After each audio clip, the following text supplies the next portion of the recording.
Good morning student. पिछली class में हमने देखा था किस तरीके से पाचन क्रिया माउथ से चालू होकर के उसके रेक्टम तक के जाती है। अब हम इसका विस्तार पूर्वक अध्ययन करेंगे। सबसे पहले देखते हैं मुख गुहा। मुख गुहा में दांत होते हैं। दांत तीन क्वालिटी होती है दांत की। दांत गर्तदंती होते हैं, द्विबारदंती होते हैं, विषमदंती होते हैं। गर्तदंती मतलब जो दांत होते हैं अंदर की तरफ धसे हुए होते हैं, गहराई में स्थित होते हैं। द्विबारदंती मतलब मनुष्य में 2 प्रकार के दांत होते हैं, दूध के दांत और विजम मतलब जब एडल्ट टीथ होते हैं बड़े उसके दांत। विषमदंती मतलब दांत 4 प्रकार के होते हैं, इंसाइजर, कैनाइन, प्रीमोलार और मोलार। इस तरीके से दांत अलग अलग प्रकार के होते हैं और इनका फंक्शन भी अलग अलग होता है। इंसाइजर होते हैं जो सामने की तरफ पाए जाते हैं, इनकी संख्या 2 होती है। इनका काम होता है टीयरिंग का। टीयरिंग मतलब जो भी मनुष्य यदि मांस खाता है तो उसको फाड़ने का काम करता है ये, अथवा फल फ्रूट को भी फाड़ने का काम ये करता है।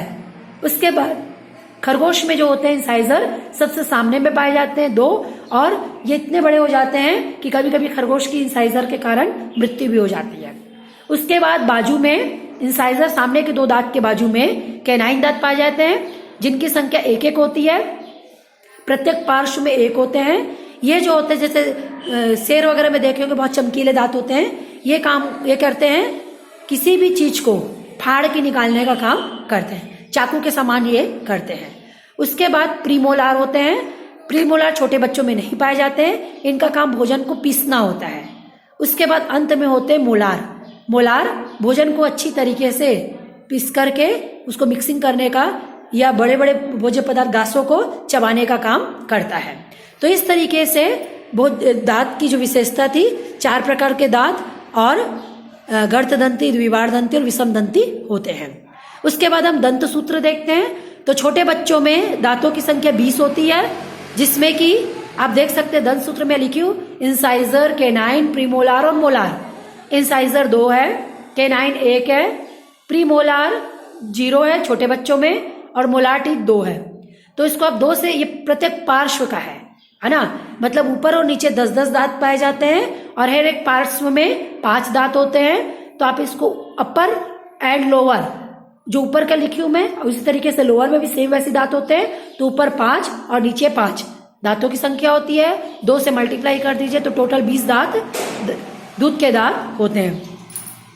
स्थायी दांत भी आप देख सकते हैं, incisor, canine, premolar, molar. Incisor 2 होते हैं, कैनाइन 1 होता है, प्रीमोलार 2 होता है, फिर मोलार 3 होते हैं। तो इस तरीके से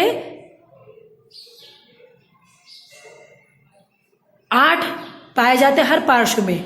8 दूनी 16 ऊपर होते हैं और 16 नीचे। 32 दांत टोटल पाए जाते हैं, किसमें, एडल्ट या वयस्क में। तो इस तरीके से जो दांत होते हैं मनुष्य में वो पचाने का काम करते हैं, भोजन पदार्थ को अच्छे से चबा करके पीसने का काम करते हैं, जिससे कि भोजन पाचन की प्रक्रिया सरलता पूर्वक हो सके। उसके बाद ये जीभ की संरचना है। जीभ का काम ये होता है, ये भोज्य पदार्थ को अच्छी तरीके से मिक्सिंग करने का काम, मिलाने का काम करती है, उलट पलट करती है, और भोज्य पदार्थ में सलाइवा या लार का मिक्सअप भी करती है। तो इस तरीके से जो जीभ होती है ये टेस्ट का काम भी करती है, टेस्ट भी लेती है। तो 3-4 प्रकार का bitter taste, sour taste, salt taste और स्वीट टेस्ट। तो बीटर सबसे पिछला हिस्सा फिलीफॉर्म पैपिलिस करते हैं। अब इसमें जो दांत जीभ होते हैं उसके ऊपरी हिस्सा पे छोटे छोटे उभार पाए जाते हैं, जिनको पैपिलिस कहते हैं। इन पैपिलिस का काम होता है टेस्ट लेने का काम करते हैं, इसलिए इसको टेस्ट बड भी बोलते हैं। तो सबसे पिछले के हिस्से में फिलीफॉर्म पाए जाते हैं जो कि बीटर टेस्ट लेता है। उसके पास बाद में फॉलीफॉर्म पाए जाते हैं जो शोर टेस्ट लेते हैं। उसके बाद किनारे किनारे वॉल्वेट पाए जाते हैं जो कि सॉल्टी टेस्ट लेते हैं। और सबसे आगे जो जीभ का सबसे शुरू वाला हिस्सा होता है उसमें स्वीट टेस्ट को लिया जाता है, और सबसे शुरुआती हिस्से में पाई जाती है ये। इस तरीके से हमने देखा जो जीभ है वो दांत में एक महत्वपूर्ण भूमिका निभाती है और भोज्य पदार्थ को टेस्ट के साथ भोजन को मिक्सिंग करने का काम भी करती है। तो यहाँ पर हमने दांत और जीभ देखा, दोनों के फंक्शन देखे किस तरीके से काम करते हैं। अब हम अगले वीडियो में देखेंगे दांत की आंतरिक संरचना, उसका LS और TS काट करके उसकी आंतरिक संरचना को